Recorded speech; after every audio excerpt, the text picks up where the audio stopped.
nandito na ako sa departure area. Kulat na may sa program.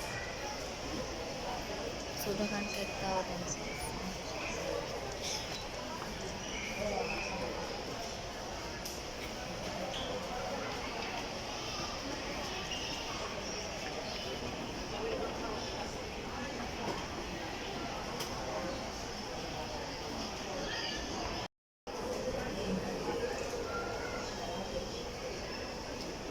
na nagdadatingan, galingan nila guys.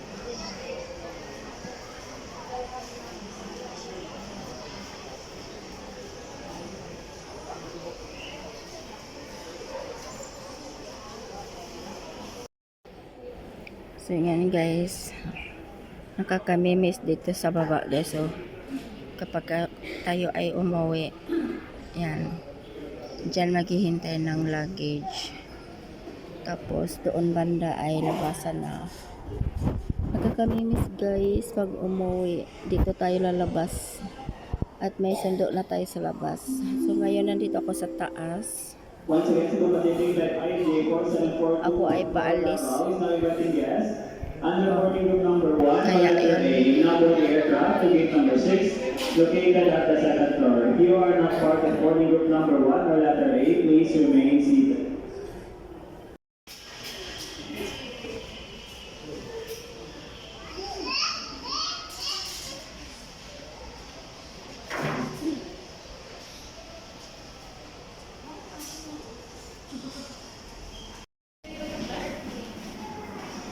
Dito na guys, boarding na guys.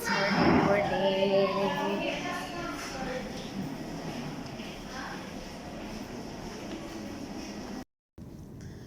So, ngayon guys, on board na guys. So, naghihintay pa ng mga pasahero. So, nauna akong sumakay guys dahil ako ay nandito sa bandang harapan. Tapos, yung ate ko at saka yung pamangkin ko, Jimmy, nasa likod lang sila guys. So, ayan po, upo-upo lang yan guys at medyo haggard sa biyahe ang layo. So, ito na guys.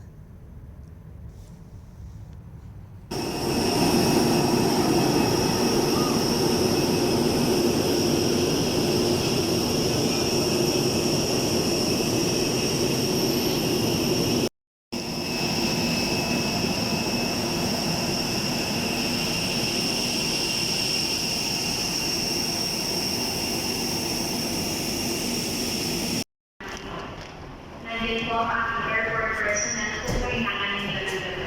Maraming salamat.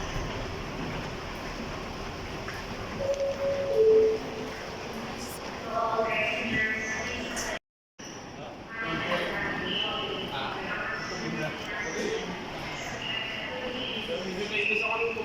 So, sila Swan na ang nawahi pa.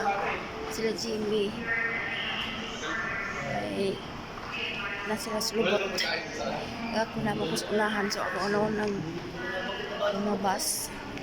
Hinihintay ko sila dun sa baba. Pero, hindi pa rin sila dumating. Kaya sumakay na lang ako sa pangalawang bus.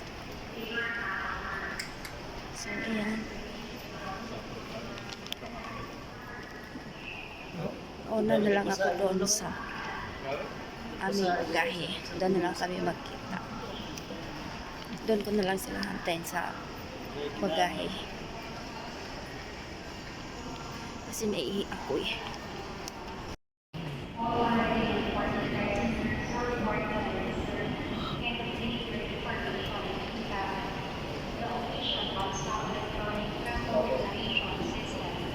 before proceeding to immigration, quarantine and customs.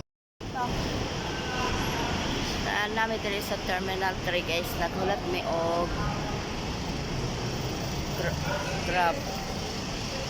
Grab taxi kayo. Ani sunduan ni Kuya kay Kuan. Dari manigawa sa gate 3.